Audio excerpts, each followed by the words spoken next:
नमस्ते बच्चों, मैं माधुरी आकुजवार। आज आपको मैं एक सुंदर सी कहानी सुनाती हूँ।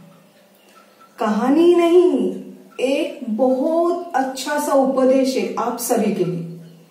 पता है दोस्तों, एक छोटा सा गांव था, बहुत ही सुंदर, जहां साफ सुथरापन, हरियाली, कहीं भी कुछ गंदा नहीं था, नालियां साफ सुथरी, जगह जगह पे कूड़ादान रखे हैं, एकदम आदर्श ऐसा गांव था। उस गांव में हर इंसान, हर परिवार शिक्षित था, इसीलिए ना कभी झगड़े, ना कभी किसी से लड़ाई। ऐसे सुंदर आदर्श गांव में 3 परिवार रहते थे, जो इस गांव के सबसे बहुत ही सुंदर और आदर्श परिवार थे। अब उनकी क्या खासियत सी सुनो। उनमें से जो एक परिवार था, उस परिवार का जो बेटा था वह बहुत ही विद्वान था। बड़े बड़े देशों से उसे बुलाया जाता था, उससे लेक्चर दिए जाते थे, किसी को कुछ बोध दिया जाता था।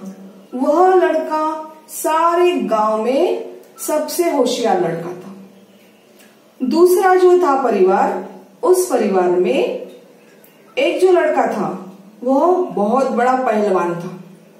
कई कई गांव में कई कई बड़ी बड़ी कुश्तियां उसने लड़ाई थी और नाम कमाया था, बहुत सारे बख्शिश मिले थे उसे। तो इस तरह से यह जो 2 आदर्श थे, उसी तरह से एक और आदर्श परिवार था। लेकिन उस परिवार में जो बच्चा था, जो आदमी था, जो लड़का था, बहुत ही सीधा साधा, एकदम सादे स्वभाव का, जो अपने खेत में जाता, खेत में किसान की तरह काम करता, खेती करता और जब भी वक्त मिलता सभी की मदद करता, बड़ों की इज्जत करता। इस तरह से यह तीनों बच्चे, तीनों परिवार सभी गांव में आदर्श थे। एक बार की बात है, क्या हुआ, तीनों बच्चों की माएं एक बार कुएं पर पानी भरने गई। अब तीनों माओं को लगता था मेरा बेटा अच्छा, सबसे होनहार मेरा बेटा। तीनों अपने अपने बच्चों के गुणगान करने लगी। सबसे पहले जो माँ थी वह बोली, मेरा बेटा सबसे बड़ा विद्वान है, सभी लोग उससे इज्जत करते हैं, बहुत ही होनहार बेटा है, सपूत है मेरा सपूत।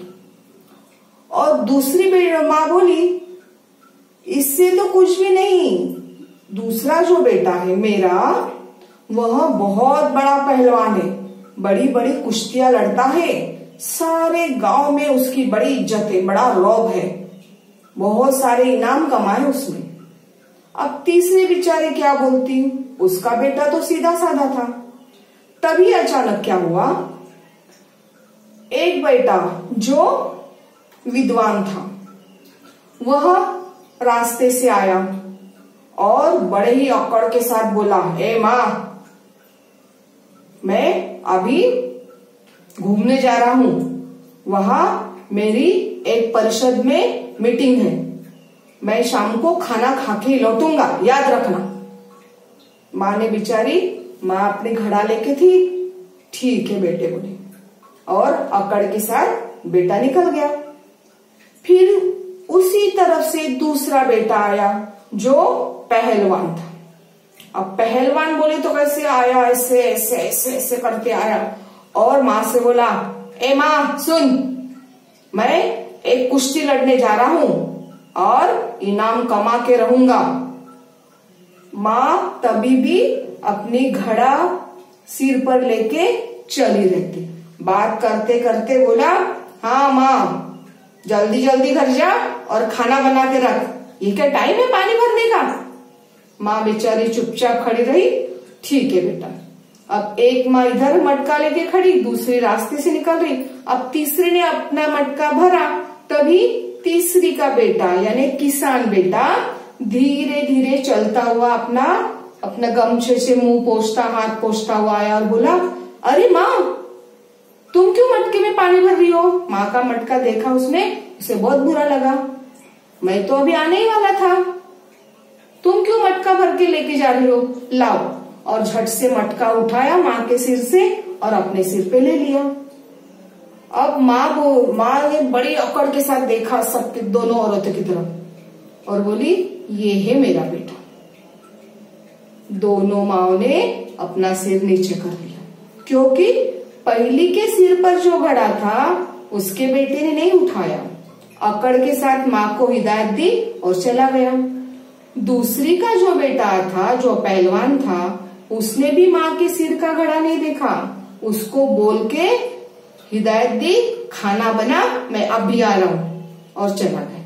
लेकिन जो तीसरा बेटा था, किसान बेटा, सीधा सादा और बड़ों की इज्जत करने वाला, दूसरों की मदद करने वाला, वह बेटे ने जब देखा कि माँ इतने कड़ी धूप में सिर पे हंडा लिए खड़ी है, उसे अच्छा नहीं लगा।